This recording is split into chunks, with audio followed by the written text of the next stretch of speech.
Sir ముందుగా కులాల లేకుండా ఆంధ్రప్రదేశ్ రాజకీయాలను చూడలేం, అది ఏదైనా సరే ఏమైనా సరే. సో ఇలాంటి పరిస్థితిలో ఇప్పుడు ఆంధ్రప్రదేశ్లో మెయిన్గా సరే వైసీపీ అంటే అధికారంలో లేదు, దాన్ని కంపేర్ చేయాల్సిన అవసరం లేదు. కానీ కూటమికి సంబంధించి 3 పార్టీలు ఉంటే ఇప్పుడు వాటికి సంబంధించిన కులాల చర్చ, కులాల కొట్లాట మళ్ళీ బయటకు వస్తుంది. ఏం చెప్తారు? డాక్టర్ బాబాసాహెబ్ అంబేద్కర్ భారతదేశ నైసర్గిక స్వరూపాన్ని చూసిన తర్వాత, దీని సోషల్ ఆర్డర్ చూసిన తర్వాత నిచ్చెన మెట్ల కుల వ్యవస్థ అంటాడు. కులాలమయమే సమాజం. ఇది ఆంధ్రప్రదేశ్ దీనికి అతీతం ఏం కాదు. అయితే విషయం ఏంటంటే, రాజకీయ పార్టీలు కులానికి కాపు కాసే విధంగా ఉండకూడదనేది ప్రజాస్వామ్య లక్షణం. కూటమిలో అన్ఫార్చునేట్లీ అనివార్యంగా ఉన్నటువంటి 3 రాజకీయ పార్టీలు కూడా 3 కులాలకు ప్రాధాన్యత వహిస్తాయి అనే ఒక నానుడికి వచ్చేసాయి. ఒకటి తెలుగుదేశం ఉంటే కమ్మాస్ అని, జనసేన ఉంటే కాపులని, బీజేపీ ఉంటే బ్రాహ్మిన్స్ అని. సో ఈ 3 కులాలకి ముద్ర పడిపోయాయి. ఈవెన్ వైసీపీ ఉంటే రెడ్లని. అంటే నేను కూటమి గురించి మాట్లాడతాను. ఒకవేళ వైసీపీ ఉంటే అది రెడ్లని. అంటే కులాల మయం అనే దానికి ఇది ఏ రాజకీయ పార్టీ అతీతంగా లేదు. ఇప్పుడు కూటమి గురించి మాట్లాడినప్పుడు ఈ 3 కులాలకి ప్రాధాన్యత వస్తున్న 3 రాజకీయ పార్టీలుగా ఒక కూటమిగా ఉన్నాయి. కూటమిగా ఉన్న తర్వాత భారత రాజ్యాంగ లక్షణాన్ని ఎలా పులుముకోవాలంటే, కులం కన్నా పార్టీ ముఖ్యం. కాబట్టి పార్టీలో అన్ని కులాలు ఉంటాయి, సామాజిక న్యాయం ఉంటుంది, అనేక వర్గాల స్థితిగతులను చూపే కులాలు అక్కడ కనపడుతూ ఉంటాయి. కాబట్టి ఒక రాజకీయ పార్టీ లక్షణాన్ని మాత్రమే చూపించి ప్రజల్లోకి వెళ్ళి నువ్వు ఉండాల్సిన అవసరం ఒక రాజకీయ పార్టీకి ఉంటుంది. అంతేగాని రాజకీయ పార్టీ నేను ఫలానా కులానికి ప్రాతినిధ్యం వస్తున్నానని రాజకీయ పార్టీ ఏది రిజిస్టర్ కాదు. డెఫినెట్గా. కానీ అన్ఫార్చునేట్లీ భారతదేశంలో, ఆంధ్రప్రదేశ్లో ప్రత్యేకంగా ఈ సమయంలో ఏం జరిగిందంటే, కూటమిలో ఉన్నటువంటి ఒక కులం సైలెంట్, ఒక రాజకీయ పార్టీ. అది ఎందుకు సైలెంట్ అవుతుందో తెలియట్లా.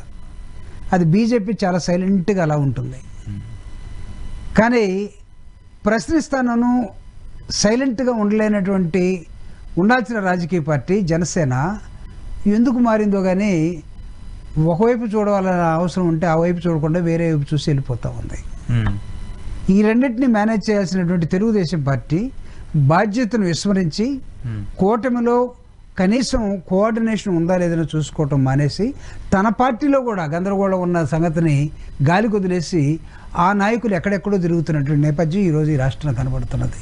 మీరు అడిగిన ప్రశ్న కందుకూరు ఘటనకి నేను ఎలా కులం పనిచేసిందో చెప్తాను. కందుకూరు ఘటన నాకు తెలిసి కులం ఉంది కాబట్టి ఆ ఇన్సిడెంట్ జరిగింది నేనైతే ఫీల్ కావట్లేదు. కులం ఉందని జరగలేదు, అది కులాన్ని బట్టి జరగలేదు. కులం దేశంలో ఉంది, సమాజంలో ఉంది. కానీ ఆ హత్యకు దారితీసిన కారణం కులం అని అయితే నేను భావించట్లేదు. ఎందుకంటే ఇద్దరు కూడా ఒకే ఊర్లో ఉండే 2 కులాలకు సంబంధించిన కుటుంబాలు అవి. కందుకూరు ఇష్యూ. ఇద్దరు కూడా ఒకరికొకరు పరస్పరంగా వాళ్ళ పొలాల్లో వీళ్ళు, లేకపోతే వాళ్ళ అవసరాలకు వీళ్ళు పనిచేసుకున్నటువంటి కుటుంబాలు. ఒకళ్ళు ట్రాక్టర్ ఉంటే ట్రాక్టర్ డ్రైవర్ ఇంకొకడు, ఒకడు ప్రొక్లైన్ ఉంటే ప్రొక్లైన్ డ్రైవర్ ఈడొకడు. జీవనాధారం ఒకడు తోలితే ఒకడు కొంటే మాత్రమే ఉండే జీవనాధారం అది. కానీ గొడవ ఎందుకు వచ్చిందో కానీ దాన్ని ఇంకా రివీల్ చేయట్లేదు. కాబట్టి చాలామందికి తెలిసినా రివీల్ చేయట్లేదు. గొడవ ఎందుకు వచ్చిందో కానీ హత్య దాకా దారితీసింది. హత్య దారితీసిన 2వ రోజు 3వ రోజు అది కులం రూపం పుంజుకుంది. అది ఎప్పుడైతే అటాక్ జరిగిందో, ఒక వ్యక్తి కారుతోటి గుద్దిచ్చి చంపడ్డాడు, మోటార్ సైకిల్ మీద వెళ్తూ ఉంటే చనిపోయిన వ్యక్తి తరపున కులాన్ని తీసుకొని బయటకు వచ్చారు. మేము గెలిపిస్తే తెలుగుదేశాన్ని మీరు మమ్మల్ని చంపుతారా, కాపులను చంపుతారా అనే ఒక డైలాగు ఎందుకు వచ్చేసింది అంటే, కాపులు కమ్మలు ఇద్దరు కలిస్తే ఒకరు గెలిపిస్తే ఒకరు గెలిచినట్టుగా, నా కులం లేకపోతే నీ కులం ఎక్కడ అన్న దశలోకి వెళ్ళిపోయారు. నా పార్టీ లేకపోతే నీ పార్టీ ఎక్కడ కాదు, నా పార్టీ నీ పార్టీ కలవకపోతే మనం ఎక్కడని కాదు, నా కులం నిన్ను గెలిపిస్తే నువ్వు నన్నే చంపేస్తావా, నీ సంగతి చూస్తా అనే దశలోకి కులాన్ని ముందు పెట్టి రాజకీయ పార్టీలు వెనకాల ఉన్నాయి.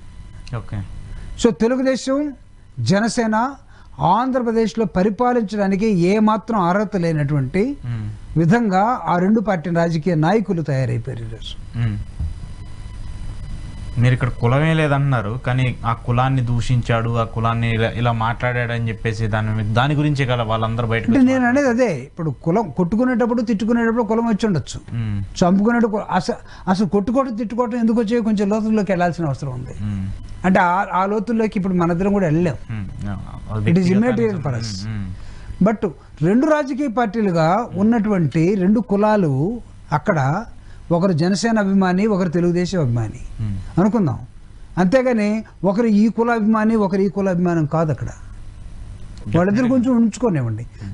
తన్నుకొని చంపుకునే దగ్గరికి వచ్చేసరికి నా కులాన్ని నువ్వు చంపుతావా, నీ కులం నేను లేకపోతే గెలిచేదా, అంటే నీ పార్టీ నేను లేకపోతే గెలిచేదా, నా పార్టీ లేకపోతే గెలిచేదా అని పోయింది అక్కడ. అంటే రెండు కూటమిలో ఉండాల్సిన రెండు కూటమి పార్టీలు, రెండు పార్టీలు రెండు కుల సంఘాలుగా విడిపోయినటువంటి నేపథ్యం. అంటే తెలుగుదేశం పార్టీ ఒక కుల సంఘంగా దిగజారిపోయిందా, లేకపోతే ప్రశ్నిస్తానని చెప్పడానికి వచ్చినటువంటి ఒక వ్యక్తి పెట్టుకున్న రాజకీయ పార్టీ కాపు అనే కులంతో నీచంగా కిందకు పడిపోయిందా జనసేన అనే పార్టీ? అంటే నిన్నటిదాకా మీ చుట్టూరు తిరిగినటువంటి ఈ ఇద్దరు నాయకులు ఈరోజు మీ పార్టీ దాని పేరెత్తకుండా కులం పేరెత్తే మాట్లాడే దశలో మీరుంటే మీరు ఎందుకు కంట్రోల్ చేయలేకపోతున్నారు? అంటే మీకు కూడా కులమే ప్రధానమైందా? కులమే ప్రధానం అయితే మీరు అక్కడికి వెళ్ళి, ఎలక్షన్ కమిషన్కి వెళ్ళి మీ పార్టీని విత్డ్రా చేసుకోండి. ఈ రాష్ట్రంలో నాకు తెలిసి పార్టీ ప్రాధాన్యత మోడల్లో కాకుండా కులం ప్రాధాన్యత మోడల్లో ఈ కూటమిలో ఉన్నటువంటి పార్టీలు నడుస్తూ ఉన్నాయి. ఇది వాళ్ళిద్దరికీ డేంజరే, మాకే సంబంధం లేదు. కానీ సోషల్ ఆర్డర్ని మీరు చర్చించమంటే, విశ్లేషించమంటే, కులాల మయమైనప్పుడు కూడా ఈ దేశంలో సమాజంలో రాజకీయ పార్టీ ఆ ఆలోచన వచ్చినప్పుడు నువ్వు చూపించాల్సింది ఏంటంటే ఒక పార్టీ చూపించాలి. పార్టీ సైలెంట్ అయిపోయింది, కులం ముందుకు వచ్చింది. కులం కూడా ఎక్కడి నుంచో వచ్చేసింది ఇక్కడ దాకా, ఒకచోట ఆగట్లేదు. ముఖ్యమంత్రి దాని మీద మాట్లాడు, ఆ కులానికి సంబంధించిన వ్యక్తి రాజకీయ పార్టీ నాయకుడు అతను మాట్లాడు, కానీ వాళ్ళిద్దరు చుట్టూ ఉన్న వాళ్ళు మాట్లాడుతుంటారు. What type of signal you are sending?